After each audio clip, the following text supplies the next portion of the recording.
We're now 4 weeks since Easter, and the reading from the Acts of the Apostles that's set for this Sunday presents us with another story of death to life.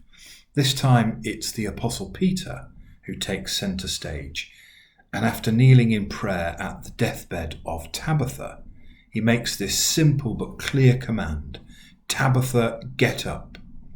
And in an instant, death is turned to life.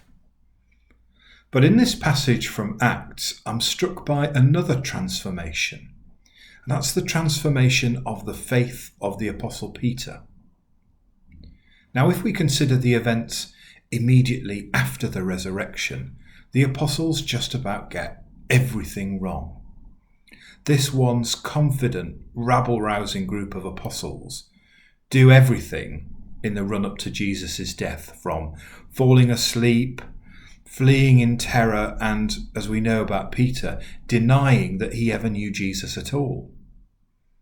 And then when we add this to the fact that they see the empty tomb, but they can't bring themselves to believe in the resurrection and that it might have happened just as Jesus said it would, it's not a great picture. And when we look at the resurrection appearances of Jesus, it's something like out of a Shakespearean comedy.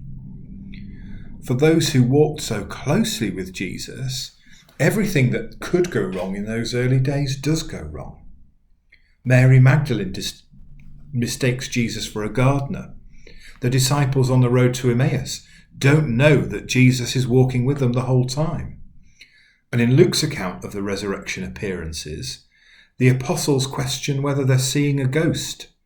And Jesus has to resort to eating a piece of boiled fish to prove that he's not just a kind of spiritual apparition, but that the man that they knew is there in the flesh.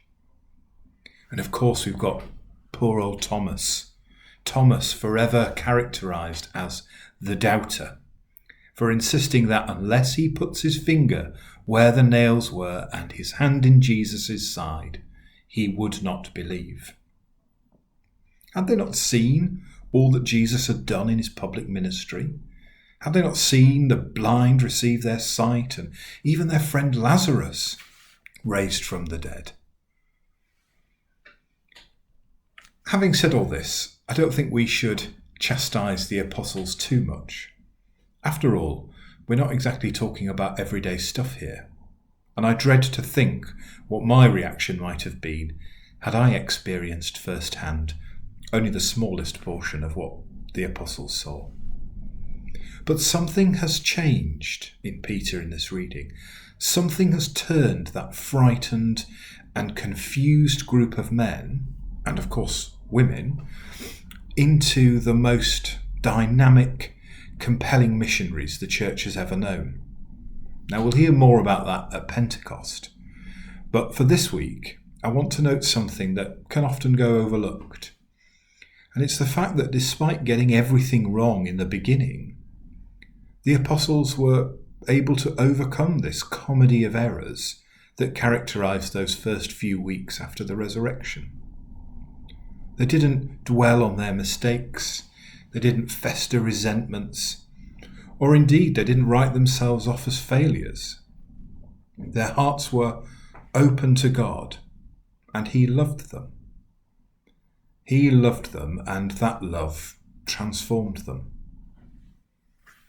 I think the transformation of Peter from the one who denied Christ into the one who dares to command the dead to rise up is truly extraordinary.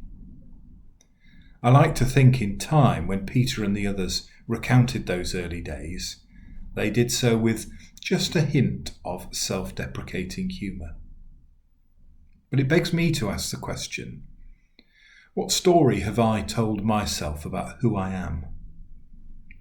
What mistakes, resentments, or failures are shaping how I live my life now? And perhaps the most important question of all, what might happen if I let some of that go? Amen.